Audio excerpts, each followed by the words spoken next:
എടാ, ഞാൻ നിന്നോടൊരു ചോദ്യം ചോദിക്കട്ടെ? ഓ ചോദിച്ചോ. ഒരു സിറ്റുവേഷൻ ഇമാജിൻ ചെയ്യാം.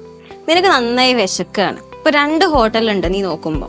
ഒരു ഹോട്ടലിൽ നിറച്ച ആൾക്കാരും ഫ്രണ്ടിൽ നിറയെ വാഹനങ്ങളൊക്കെ ഉണ്ട്.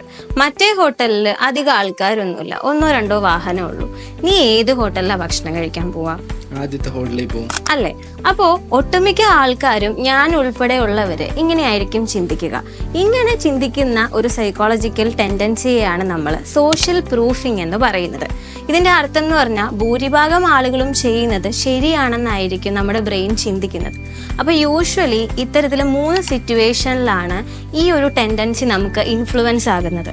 ആദ്യത്തേതെന്ന് പറഞ്ഞാൽ നമുക്കൊരു ആശയക്കുഴപ്പം വരും, ഒരു കൺഫ്യൂസ്ഡ് സ്റ്റേജ്. എന്താണ് സെലക്ട് ചെയ്യേണ്ടതെന്ന് നമുക്ക് അറിയില്ല.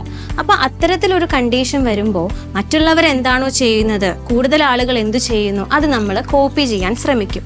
രണ്ടാമതെന്ന് പറഞ്ഞാൽ ഒരു സോഷ്യൽ ട്രെൻഡ് എന്ന് പറയാം. ഈ ഇൻസ്റ്റഗ്രാമിലെ ട്രെൻഡൊക്കെ വരുന്നത് ഇങ്ങനെയാണ്.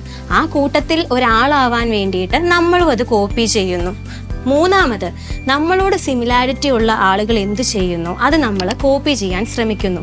അവന് പറ്റുമെങ്കിൽ നമുക്കും പറ്റണമല്ലോ. അപ്പോൾ ഇത്തരത്തിൽ ഒരു സോഷ്യൽ പ്രൂഫിങ് കൊണ്ട് തന്നെയാണ് എല്ലാ അഡ്വർടൈസ്മെൻറ്റും മാർക്കറ്റിങ്ങും എല്ലാം നമ്മളെ സ്വാധീനിക്കുന്നത്.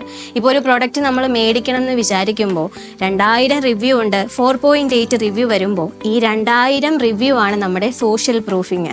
ഇത് തന്നെയാണ് ഇൻസ്റ്റഗ്രാം ലൈക്കും ഷെയറും എല്ലാം തന്നെ വരുന്നത്. അപ്പോൾ ഇത്തരത്തിൽ എന്തെങ്കിലും ഒരു എക്സ്പീരിയൻസ് വഴി നിങ്ങൾ എന്തെങ്കിലും പ്രൊഡക്റ്റ് മേടിച്ചിട്ടുണ്ടെങ്കിൽ അത് കമൻറ്റ് ബിലോ.